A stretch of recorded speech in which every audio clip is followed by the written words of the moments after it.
ನಮಸ್ಕಾರ ಸ್ನೇಹಿತರೆ. ಕಳೆದ 3 ದಿವಸಗಳಿಂದ ಸನ್ಮಾನ್ಯ ರಾಹುಲ್ ಗಾಂಧಿ ಅವರು, ಸಿದ್ದರಾಮಯ್ಯನವರು ಮತ್ತೆ ಮಲ್ಲಿಕಾರ್ಜುನ್ ಖರ್ಗೆ ಅವರು ಕರ್ನಾಟಕದಲ್ಲಿ ಅತ್ಯಂತ ಹಿಂದುಳಿದಿರುವಂತಹ, ಆರ್ಥಿಕವಾಗಿ ಸಾಮಾಜಿಕವಾಗಿ ಬಹಳ ಚಾಲೆಂಜ್ಡ್ ಆಗಿರುವಂತಹ ಕರ್ನಾಟಕದ ಪ್ರದೇಶ ಹೈದರಾಬಾದ್ ಕರ್ನಾಟಕದಲ್ಲಿ ಕಳೆದ 3-4 ದಿನಗಳನ್ನು ಪ್ರಯಾಣ ಮಾಡಿದ್ದಾರೆ. ಈ ಕಳೆದ 4 ದಿನಗಳಲ್ಲಿ ಹೈದರಾಬಾದ್ ಕರ್ನಾಟಕಕ್ಕೆ 371J ತೆಗೆದುಕೊಂಡು ಬಂದಿದ್ದೆ ನಾವು, ಹೈದರಾಬಾದ್ ಕರ್ನಾಟಕದ ಅಭಿವೃದ್ಧಿಗೆ ಕಾರಣೀಕರ್ತರೆ ನಾವು ಅನ್ನುವಂತಹ ಭಾಷಣಗಳನ್ನ ಪುಂಖಾನುಪುಂಖವಾಗಿ ಎಲ್ಲಾ ಸಭೆಗಳಲ್ಲಿ ಒಬ್ರಿಗಿಂತ ಒಬ್ರು ಕಾಂಪಿಟಿಷನ್ ಮೇಲೆ ಭಾಷಣಗಳನ್ನು ಮಾಡಿದ್ದಾರೆ. ಆದರೆ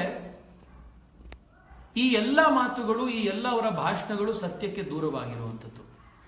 ಇವತ್ತು ಕರ್ನಾಟಕದಲ್ಲಿ ಹೈದರಾಬಾದ್ ಕರ್ನಾಟಕ ಭಾಗ ಅತ್ಯಂತ ಹಿಂದುಳಿದಿದೆ ಅಂತಂದ್ರೆ ಅದಕ್ಕೆ ಯಾರಾದರೂ ನೇರ ಹೊಣೆ ಅಂತಂದ್ರೆ ಅದು ಕಾಂಗ್ರೆಸ್ ಪಾರ್ಟಿ ಮತ್ತು ಕಾಂಗ್ರೆಸ್ ಪಾರ್ಟಿಯಿಂದ ಅಲ್ಲಿ ಆಯ್ಕೆ ಆಗಿರುವಂತಹ, ಪದೇ ಪದೇ ಆಯ್ಕೆ ಆಗಿರುವಂತಹ ಮಲ್ಲಿಕಾರ್ಜುನ ಖರ್ಗೆ, ಧರಮ್ ಸಿಂಗ್ ರಂತಹ ನಾಯಕರುಗಳು. ಇವತ್ತು ಹೈದರಾಬಾದ್ ಕರ್ನಾಟಕದ ಭಾಗವನ್ನು ನಾವು ಗಮನಿಸಿದ್ರೆ ಐತಿಹಾಸಿಕವಾಗಿ ಆ ಭಾಗ ಏನು ನಿಜಾಮರ ಆಳ್ವಿಕೆಯ ಕೆಳಗಡೆ ಇತ್ತು. ಅಷ್ಟು ತೆಲಂಗಾಣದ ಭಾಗ ಇರಬಹುದು, ಮಹಾರಾಷ್ಟ್ರದಲ್ಲಿರುವಂತಹ ಮರಾಠವಾಡ ಆಗ್ಬೋದು, ಅಥವಾ ಕರ್ನಾಟಕದ ಹೈದರಾಬಾದ್ ಕರ್ನಾಟಕ ಪ್ರದೇಶ ಆಗ್ಬೋದು, ಇವೆಲ್ಲವೂ ಕೂಡ ನಿಜಾಮರ ಕೆಳಗಡೆ ಇತ್ತು. ಮುಸಲ್ಮಾನ ರಾಜರು ಆಳ್ವಿಕೆ ಅಂತಂದ್ರೆ ಅದು ನಮ್ಮ ಮೈಸೂರು ರಾಜರ ಒಡೆಯರ ಆಳ್ವಿಕೆ ಇದ್ದಂಗಲ್ಲ. ಮುಸಲ್ಮಾನರು ಈ ರಾಜ್ಯದಲ್ಲಿ ಯಾವಾಗ ಆಳ್ವಿಕೆ ಮಾಡಿದ್ದಾರೆ ಆ ರಾಜರುಗಳು ಈ ದೇಶದ ಜನರನ್ನ ಹಿಂಡಿ ಹಿಪ್ಪೆಯನ್ನ ಮಾಡಿ ಸಂಪೂರ್ಣವಾಗಿ ಆ ಸಂಪತ್ತನ್ನು ಹೀರುವಂತಹ ಉದ್ದೇಶದಿಂದಲೇ ಅವರು ಆಳ್ವಿಕೆಯನ್ನ ಮಾಡಿದ್ದು. ಆದ್ರಿಂದನೇ ಇವತ್ತು ಇಡೀ ಹೈದರಾಬಾದ್ ನಿಜಾಮರು ಎಲ್ಲೆಲ್ಲಿ ಯಾವ ಭಾಗದಲ್ಲಿ ಅವರ ಆಳ್ವಿಕೆ ಇತ್ತು ಆ ಅಷ್ಟೂ ಭಾಗಗಳು ಹೆಚ್ಚಾಗಿ ಬೇರೆ ಭಾಗಗಳಿಗೆ ಕಂಪೇರ್ ಮಾಡಿದ್ರೆ ಬಹಳ ಹಿಂದುಳಿದಿರುವಂತಹ ಪ್ರದೇಶಗಳು. ಸ್ವಾತಂತ್ರ್ಯ ಬಂದ ನಂತರದಲ್ಲಿ ಕರ್ನಾಟಕದಲ್ಲಿ ಹೈದರಾಬಾದ್ ಕರ್ನಾಟಕ ಪ್ರಾಂತ್ಯ ಇಂದಿಗೂ ಕೂಡ ಕಾಂಗ್ರೆಸ್ ಪಾರ್ಟಿಯ ಒಂದು ಬಹಳ ಗಟ್ಟಿಯಾಗಿರುವಂತಹ ಒಂದು ಪ್ರದೇಶ ಅಂತಾನೆ ಹೆಸರು ಮಾಡಿರುವಂತಹ ಪ್ರದೇಶ. ಪದೇ ಪದೇ ಆ ಭಾಗದ ಜನ ಕಾಂಗ್ರೆಸ್ ಪಾರ್ಟಿಯ ನಾಯಕರುಗಳನ್ನ ನಂಬಿ ನೂರಾರು ಕ್ಷೇತ್ರಗಳಲ್ಲಿ ಅವರೆಲ್ಲರೂ ಪದೇ ಪದೇ ಆಯ್ಕೆಯನ್ನ ಮಾಡಿದ್ದಾರೆ. ಖರ್ಗೆ ಅವರ 7-8 ಬಾರಿ 8-9 ಬಾರಿ ಕಂಟಿನ್ಯೂಸ್ ಆಗಿ ಗೆದ್ದಿದ್ದಾರೆ. ಧರಮ್ ಸಿಂಗ್ ಅವರು ಪದೇ ಪದೇ ಅವರ ಕ್ಷೇತ್ರದಿಂದ ಗೆದ್ದು ಬಂದಿದ್ದಾರೆ. ಖರ್ಗೆ ಅವರ ನಂತರ ಇವತ್ತು ಅವರ ಮಗ ಅವ್ರು ಗೆಲ್ತಾ ಇದ್ದಾರೆ, ಪ್ರಿಯಾಂಕ್ ಖರ್ಗೆ ಗೆಲ್ತಾ ಇದ್ದಾರೆ. ಅಜಯ್ ಸಿಂಗ್ ಇವತ್ತು ಧರಮ್ ಸಿಂಗ್ ಮಗ ಗೆಲ್ತಾ ಇದ್ದಾರೆ. ಒಂದ್ ರೀತಿ ಈ ಡೆಲ್ಲಿ ಸುಲ್ತಾನೇಟ್ ಅಲ್ಲಿ ಒಬ್ಬ ಆದ್ಮೇಲೆ ಅವರ ಮಗ ಬರೋ ರೀತಿ, ಶಹಜಹಾನ್ ನಂತರ ಅವನ ಮಗ ಔರಂಗಜೇಬು, ಇದೇ ರೀತಿ ಇಲ್ಲಿ ಮಲ್ಲಿಕಾರ್ಜುನ ಖರ್ಗೆ ನಂತರ ಪ್ರಿಯಾಂಕ್ ಖರ್ಗೆ, ಈ ಕಡೆ ಧರಮ್ ಸಿಂಗ್ ನಂತರ ಅಜಯ್ ಸಿಂಗು, ಇದೇ ರೀತಿಯ ವಂಶಾಡಳಿತದ ಒಂದು ಪರಂಪರೆ ಅಲ್ಲಿ ನಡ್ಕೊಂಡು ಬಂದಿದೆ. ಇವತ್ತಿಗೂ ಕೂಡ ಜನ ಅವರನ್ನೆಲ್ಲ ನಂಬಿ ವೋಟ್ ಹಾಕ್ತಾ ಇದ್ದಾರೆ. ನಿಮ್ಮ ಎದುರುಗಡೆ ನಾನು 2 ಅಂಕಿಅಂಶಗಳನ್ನು ಮಾತ್ರ ಹೇಳ್ತೇನೆ. ಒಂದು, ಈ ಆರ್ಟಿಕಲ್ 371J ಕೇಂದ್ರದಲ್ಲಿ ಅದನ್ನ ಪಾರ್ಲಿಮೆಂಟ್ ಅಲ್ಲಿ ಅದನ್ನ ಅಪ್ರೂವ್ ಆಗುವಂತಹ ಸಂದರ್ಭದಲ್ಲಿ ಸುಮಾರು 330ಕ್ಕೂ ಹೆಚ್ಚು ಜನ ಸಂಸದರುಗಳು ಅದಕ್ಕೆ ವೋಟ್ ಹಾಕಿದ್ರು, ಪಕ್ಷಾತೀತವಾಗಿ ವೋಟ್ ಹಾಕಿದ್ರು. ಕರ್ನಾಟಕದಿಂದ ಆಯ್ಕೆ ಆಗಿರುವಂತಹ ಬಿಜೆಪಿ ಸಂಸದರು ವೋಟ್ ಹಾಕಿದ್ರು, ಕಾಂಗ್ರೆಸ್ನ ಸಂಸದರು ವೋಟ್ ಹಾಕಿದ್ರು, ಎಲ್ಲರೂ ಕೂಡ ಅದಕ್ಕೆ ಹೋರಾಟ ಮಾಡಿದ್ರು. ಬಸವರಾಜ ಪಾಟೀಲ್ ಸೇಡಮರು ಭಾರತೀಯ ಜನತಾ ಪಾರ್ಟಿ ಅಧ್ಯಕ್ಷರಾಗಿದ್ರು, ಅವರು ಕೂಡ ಆ ಒಂದು ಹೋರಾಟದಲ್ಲಿ ಮುಂಚೂಣಿಯನ್ನು ತೆಗೆದುಕೊಂಡು ಪ್ರಯತ್ನಗಳನ್ನ ಮಾಡಿದ್ರು.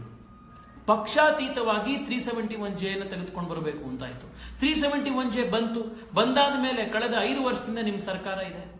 ರಾಜ್ಯದಲ್ಲಿ ಹೈದರಾಬಾದ್ ಕರ್ನಾಟಕಕ್ಕೆ ಏನ್ ಮಾಡಿದ್ದೀರಿ ನೀವು? 5 ವರ್ಷಗಳಲ್ಲಿ ಸಿದ್ದರಾಮಯ್ಯನವರ ಸರ್ಕಾರ ಹೈದರಾಬಾದ್ ಕರ್ನಾಟಕದ ಜನತೆಯನ್ನ ನಿರ್ಲಕ್ಷ್ಯ ಮಾಡಿರುವಷ್ಟು ಹಿಂದೆಂದೂ ಕೂಡ ಯಾವ ಸರ್ಕಾರಗಳು ಮಾಡಿರಲಿಲ್ಲ. ಯಾಕೆಂದ್ರೆ ಈ ಸರ್ಕಾರಕ್ಕೆ 371J ಬೆನಿಫಿಟ್ ಇತ್ತು. ನಿಮ್ಮ ಎದುರುಗಡೆ 2 ವಿಷಯ. ಒಂದು, 2013 ಮತ್ತು 2017 ಮಧ್ಯದಲ್ಲಿ ಎಷ್ಟು ದುಡ್ಡನ್ನ ರಾಜ್ಯ ಸರ್ಕಾರ ಹೈದರಾಬಾದ್ ಕರ್ನಾಟಕಕ್ಕೆ, ಕೇಂದ್ರ ಸರ್ಕಾರ, ರಾಜ್ಯ ಸರ್ಕಾರಗಳಿಂದ ಬಂದಿರುವಂತಹ ದುಡ್ಡು ಅಲಾಟ್ ಆಗಿತ್ತೋ ಆ ದುಡ್ಡಿನ ಪೈಕಿ 42% ಅಷ್ಟು ಮಾತ್ರ ರಾಜ್ಯ ಸರ್ಕಾರ ಖರ್ಚು ಮಾಡಿರುವಂಥದ್ದು. ಓನ್ಲಿ 42%. ಅಂದ್ರೆ ಮಿಕ್ಕಿರುವಂತಹ ಅಷ್ಟು ದುಡ್ಡು ಇಂದೂ ಕೂಡ ಸರ್ಕಾರದ ಖಜಾನೆಯಲ್ಲಿ ಹಾಗೆ ಇದೆ. ಯಾಕೆ ಹಾಗೆ ಇದೆ? ಮಲ್ಲಿಕಾರ್ಜುನ ಖರ್ಗೆ ಅವರು ನಿದ್ದೆ ಮಾಡ್ತಾ ಇದ್ದಾರೆ, ಸಿದ್ದರಾಮಯ್ಯನವರಂತೂ ನಿದ್ದೆಯಿಂದ ಎದ್ದೇ ಇಲ್ಲ. ಅಲ್ಲಿಂದ ಸಚಿವರಾಗಿರುವಂತಹ ಪ್ರಿಯಾಂಕ್ ಖರ್ಗೆ, ಶಾಸಕರಾಗಿರುವಂತಹ ಅಜಯ್ ಸಿಂಗ್, ಇವರೆಲ್ಲರೂ ಕೂಡ ಅವರವರ ಸ್ವಯಂ ಅಭಿವೃದ್ಧಿಯನ್ನ ನೋಡ್ತಾ ಇದ್ದಾರೆ ಹೊರತು ಆ ಭಾಗದ ಜನರ ಅಭಿವೃದ್ಧಿಯನ್ನ ಮಾಡಿಲ್ಲ.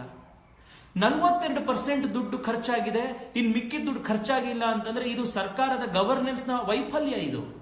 ಆದ್ರೆ ಇವತ್ತು ಬಂದು ಚುನಾವಣೆ ಬಂದಾಗ ನಮಗೆ ಹೈದರಾಬಾದ್ ಕರ್ನಾಟಕ ಕಾಂಗ್ರೆಸ್ನ ಒಂದು ಗಟ್ಟಿ ಭಾಗ, ಕಾಂಗ್ರೆಸ್ನ ಭದ್ರಕೋಟೆ, ಸ್ವಾಮಿ ಭದ್ರಕೋಟೆ ಆಗಿರೋದ್ರಿಂದನೇ ಹಿಂದೆ ಉಳಿದಿರುವಂತದ್ದು ಆ ಭಾಗ. ಹೈದರಾಬಾದ್ ಕರ್ನಾಟಕದ ಜನ ಕಾಂಗ್ರೆಸ್ ರಿಜೆಕ್ಟ್ ಮಾಡಿದ್ರೆ ಎಷ್ಟೊತ್ತಿಗೆ ಅವರೆಲ್ಲರೂ ಬಹಳ ಅಭಿವೃದ್ಧಿ ಹೊಂದಿರೋರು. ಪದೇ ಪದೇ ನಿಮ್ಮ ಮೇಲೆ ನಂಬಿಕೆ ಇಟ್ಟಿದ್ರಿಂದ ಈ ಮಟ್ಟಕ್ಕೆ ಇವತ್ತು ಹಿಂದುಳಿದ ಪ್ರದೇಶ ಅನ್ನುವಂತಹ ಮಟ್ಟಕ್ಕಾಗಿದೆ. ಕಳೆದ 5 ವರ್ಷದಲ್ಲಿ 8,562 ಪ್ರಾಜೆಕ್ಟ್ಗಳನ್ನ, ಬೇರೆ ಬೇರೆ ಪ್ರಾಜೆಕ್ಟ್ಗಳು, ನೀರಾವರಿ ಇರ್ಬೋದು ಅಥವಾ ಅಭಿವೃದ್ಧಿ ಕಾಮಗಾರಿಗಳಿರ್ಬೋದು, ಇನ್ಯಾವುದೋ ಒಂದು ಪ್ರೈಮರಿ ಹೆಲ್ತ್ ಸೆಂಟರ್ ಇರ್ಬೋದು, ಈ ರೀತಿ 8,562 ಪ್ರಾಜೆಕ್ಟ್ಗಳು, 8,562 ಪ್ರಾಜೆಕ್ಟ್ಗಳನ್ನ ಅಪ್ರೂವ್ ಆಗಿದೆ ಕೇಂದ್ರ ರಾಜ್ಯ ಸರ್ಕಾರಗಳ ಮಧ್ಯೆ. ಇದನ್ನ ಮಾಡಿ ಜಾರಿ ತರಬೇಕು ಅಂತ ಹೇಳಿ ಅಪ್ರೂವಲ್ ಆಗಿದೆ. ಈ ರೀತಿ 8,500ಕ್ಕೂ ಹೆಚ್ಚು ಪ್ರಾಜೆಕ್ಟ್ಗಳು ಅಪ್ರೂವಲ್ ಆಗಿರೋದ್ರಲ್ಲಿ ಕಂಪ್ಲೀಟ್ ಆಗಿರುವಂತದ್ದು ಎಷ್ಟು? 35%. 35% ಕಂಪ್ಲೀಟ್ ಆಗಿರುವಂಥದ್ದು. ಮಿಕ್ಕಿದ್ ಯಾಕೆ ಕಂಪ್ಲೀಟ್ ಆಗಿಲ್ಲ? ಸರ್ಕಾರ ನಿದ್ದೆ ಮಾಡ್ತಾ ಇದೆ. ಚುನಾವಣೆ ಬಂದ ಸಂದರ್ಭದಲ್ಲಿ ಮಾತ್ರ ಎಚ್ಚೆತ್ತುಕೊಂಡಿರುವಂತಹ ಸರ್ಕಾರ ನಾವಿವತ್ತು ನಿಮಗೋಸ್ಕರ ಅಭಿವೃದ್ಧಿ ಮಾಡಿದ್ದೀವಿ. 5 ವರ್ಷದಲ್ಲಿ 2013-14ನೇ ವರ್ಷದಲ್ಲಿ ಕೇವಲ 20% ದುಡ್ಡು ಖರ್ಚು ಮಾಡಿರೋದು ಇವರು. 100 ರೂಪಾಯಲ್ಲಿ 20 ರೂಪಾಯಿ ಮಾತ್ರ ಖರ್ಚು ಮಾಡಿದ್ದು. 80 ರೂಪಾಯಿ ಯಾಕೆ ಖರ್ಚು ಮಾಡಿಲ್ಲ? 80 ರೂಪಾಯಿ ಖರ್ಚಾಗಬೇಕು ಅಂತಂದ್ರೆ ಕೆಲಸ ಮಾಡಬೇಕು. ಆ ಕೆಲಸ ಮಾಡಲಿಕ್ಕೆ ಈ ಸರ್ಕಾರಕ್ಕೆ ಶ್ರದ್ಧೆ ಇಲ್ಲ, ಅದಕ್ಕೆ ಬೇಕಾಗಿರುವಂತಹ ಒಂದು ಪೊಲಿಟಿಕಲ್ ವಿಲ್ ಇಲ್ಲ. ಆ ಕಾರಣಕ್ಕೆ ಇವತ್ತು ಹೈದರಾಬಾದ್ ಕರ್ನಾಟಕ ಹಿಂದುಳಿದಿದೆ. 14-15ರಲ್ಲಿ ಅಲಾಟ್ ಆಗಿರೋ ದುಡ್ಡಲ್ಲಿ ಖರ್ಚಾಗಿರೋದೆಷ್ಟು? 21% ಮಾತ್ರ. 21%. ಮಿಕ್ಕಿದ್ಯಾಕೆ ಖರ್ಚಾಗಿಲ್ಲ? ಸರ್ಕಾರ ಕೆಲಸ ಮಾಡಿಲ್ಲ. ಅದೇ ರೀತಿ 15-16ರಲ್ಲಿ ಅಲಾಟ್ ಆಗಿರುವಂತಹ 1,000 ಕೋಟಿ ರೂಪಾಯಿಯಲ್ಲಿ ಖರ್ಚಾಗಿರುವಂತ 389 ಕೋಟಿ ಮಾತ್ರ. ಎಷ್ಟು ಪರ್ಸೆಂಟ್? 39% ಮಾತ್ರ ಖರ್ಚಾಗಿರುವಂತದ್ದು. 2016-17ರಲ್ಲಿ 1,000 ಕೋಟಿ ಅಲಾಟ್ ಆಯಿತು. ಎಷ್ಟು ಖರ್ಚಾಯಿತು? 600 ಕೋಟಿ. ನೀವು ಅಲಾಟ್ ಆಗಿರುವಂತಹ ದುಡ್ಡಿಗೂ ಖರ್ಚು ಮಾಡಿರುವಂತಹ ದುಡ್ಡಿಗೂ ನೋಡಿದ್ರೆ ಸರ್ಕಾರ ಕಳೆದ 5 ವರ್ಷದಲ್ಲಿ ಯಾವ ರೀತಿ ನಿದ್ದೆ ಮಾಡ್ತಿದೆ ಅಂತ ಗೊತ್ತಾಗುತ್ತೆ. ಇವತ್ತು ಹೈದರಾಬಾದ್ ಕರ್ನಾಟಕದ ನಮ್ಮ ಸ್ನೇಹಿತರ ಹತ್ರ, ಈ ವಿಡಿಯೋ ನೋಡ್ತಾ ಇರುವಂತಹ ಎಲ್ಲ ನನ್ನ ಕಾರ್ಯಕರ್ತರ ಮಿತ್ರರ ಹತ್ರ, ಎಲ್ಲ ಅಲ್ಲಿರುವಂತಹ ಸಾರ್ವಜನಿಕರಲ್ಲಿ ನಾವು ಮನವಿ ಮಾಡೋದೇನು ಅಂತಂದ್ರೆ, ಬಂಧುಗಳೇ, ಕಳೆದ 70 ವರ್ಷದಲ್ಲಿ ಈ ದೇಶ ಈ ಮಟ್ಟದಲ್ಲಿ ಹಿಂದುಳಿದಿದೆ ಅಂತ ಅಂದ್ರೆ ಅದಕ್ಕೆ ಒಂದೇ ಒಂದು ಸಂಗತಿ ಕಾರಣ, ಕಾಂಗ್ರೆಸ್ ಪಾರ್ಟಿ. ಯಾಕೆ ಕಾರಣ ಅಂತಂದ್ರೆ ಆ ಪಕ್ಷದ ನಾಯಕರುಗಳು, ಆ ಪಕ್ಷದ ಪೊಲಿಟಿಕಲ್ ಲೀಡರ್ಸಿಗೆ ದೇಶದ ಜನ ಅಭಿವೃದ್ಧಿ ಹೊಂದ್ಬಿಟ್ರೆ, ದೇಶದ ಜನಕ್ಕೆ ದುಡ್ಡು ಅವ್ರ ಕೈಯಲ್ಲಿ ಓಡಾಡ್ಲಿಕ್ಕೆ ಶುರುವಾಯಿತು ಅಂತಂದ್ರೆ, ಆ ರಾಜ್ಯದ ಜನಕ್ಕೆ, ಆ ಭಾಗದ ಜನಕ್ಕೆ ಅಕ್ಷರಸ್ಥರಾದ್ರು ಅಂತಂದ್ರೆ ಇವ್ರು ಹೇಳುವಂತ ಕತೆಗಳನ್ನೆಲ್ಲ ನಂಬಲ್ವಲ್ಲ ಜನ. ಇವ್ರು ಕೊಡುವಂತಹ 1 ರೂಪಾಯಿ ಅಕ್ಕಿಗೆ ಬಂದು ರೇಷನ್ ಅಂಗಡಿ ಎದುರುಗಡೆ ನಿಂತ್ಕೊಳ್ಳೋದಿಲ್ವಲ್ಲ. ಅವಾಗ ಇವರು ಸರ್ಕಾರದ ಮೇಲೆ ಅವಲಂಬನೆ ಕಡಿಮೆ ಆದಷ್ಟು, ಅವರು ಸ್ವಯಂ ಶಕ್ತಿಯಿಂದ ಬಂದಷ್ಟು ಇವ್ರ ಮೇಲೆ ಅವಲಂಬನೆ ಕಡಿಮೆ ಆಗತ್ತಲ್ಲ, ಸ್ವಂತ ಬುದ್ಧಿ ಬರುತ್ತಲ್ಲ. ಆ ಕಾರಣಕ್ಕೋಸ್ಕರ ಆ ಭಾಗದ ಜನರನ್ನ ಅವಿದ್ಯಾವಂತರಾಗಿ, ಅವರಿಗೆ ನಿರುದ್ಯೋಗಿಗಳಾಗಿ, ಅವರಿಗೆ ಕೈಯಲ್ಲಿ ಸಾಕಷ್ಟು ದುಡ್ಡು ಬರದಲ್ಲಿ ಶ್ರೀಮಂತಿಕೆ ಇಲ್ಲದಲೇ ಇರುವಂತಹ ರೀತಿ ಮಾಡಿರುವಂಥದ್ದು. ಖರ್ಗೆ ಅವರಿಗೆ ಮತ್ತು ಧರಮ್ ಸಿಂಗ್ ಅವರಿಗೆ ನಾಚಿಕೆ ಆಗಬೇಕು. ಇಷ್ಟಿಷ್ಟು ಸರಿ ಜನ ಅವರು ಆಯ್ಕೆ ಮಾಡಿ ಬಂದಿದ್ದಾರೆ. 8 ಸಾರಿ 9 ಸಾರಿ ಕೇಂದ್ರದ ಇವತ್ತು ಲೀಡರ್ ಆಫ್ ಅಪೋಸಿಷನ್ ಅವರು 5 ವರ್ಷ ಕೇಂದ್ರದಲ್ಲಿ ಸಚಿವರಾಗಿದ್ರು. ESI ಆಸ್ಪತ್ರೆ ಒಂದನ್ನ ಕಡೆಯದಲ್ಲಿ ಒಂದು ಮಾಡಿಸಿರೋದು ಬಿಟ್ಟು ಅವ್ರ ಸಾಧನೆ ಏನು? ರಾಮಲಿಂಗಾರೆಡ್ಡಿ ಅವರು ಬೆಂಗಳೂರಿನ BBMP ಎಲೆಕ್ಷನ್ ಆದಂತ ಸಂದರ್ಭದಲ್ಲಿ ಪತ್ರಕರ್ತರೊಬ್ರು ಅವರನ್ನ ಕೇಳಿದ್ರು, ಈ ಬಾರಿ BBMP ಚುನಾವಣೆಯಲ್ಲಿ ನಾವು ಅಧಿಕಾರಕ್ಕೆ ಬರ್ತೀವಿ ಅಂತ ನಿಮಗೆ ಏನ್ ಖಾತ್ರಿ, ಇಷ್ಟೊಂದು ಕಾನ್ಫಿಡೆಂಟ್ ಆಗಿದ್ದೀರಲ್ಲ ಅಂತ. ರಾಮಲಿಂಗಾರೆಡ್ಡಿ ಅವರು ಆ ಪತ್ರಕರ್ತರಿಗೆ ಹೇಳಿದ್ರು, ನಮ್ಮ ಚುನಾವಣೆಯ ಸ್ಟ್ಯಾಟಿಸ್ಟಿಕ್ಸ್ ಎಲ್ಲ ನಾವು ಗಮನಿಸಿ ನೋಡಿದ್ವಿ, ಎಲ್ಲೆಲ್ಲಿ ಅವಿದ್ಯಾವಂತರು ಹೆಚ್ಚಿದ್ದಾರೋ ಅಲ್ಲೆಲ್ಲ ಜಾಸ್ತಿ ವೋಟ್ ಆಗಿದೆ.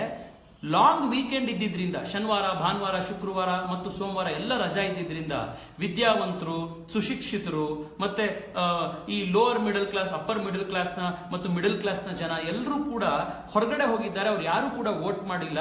ಅತ್ಯಂತ ಕಡುಬಡವರು ಮತ್ತು ಯಾರು ವೋಟನ್ನು ನಾವು ಕೊಂಡುಕೊಳ್ಬಹುದು ಆ ರೀತಿ ಅತ್ಯಂತ ಕಡುಬಡವರು ಮತ್ತು ಅವಿದ್ಯಾವಂತರು ಮಾತ್ರ ಜಾಸ್ತಿ ಸಂಖ್ಯೆಯಲ್ಲಿ ವೋಟ್ ಹಾಕಿದ್ದಾರೆ. ಆದ್ರಿಂದ ನಾವು ಖಂಡಿತವಾಗಿ ಗೆಲ್ತೀವಿ ಅಂತ ಅವ್ರು ಹೇಳಿದ್ರು. ಮೀಡಿಯಾದಲ್ಲಿದೆ ಈ ಸ್ಟೇಟ್ಮೆಂಟ್.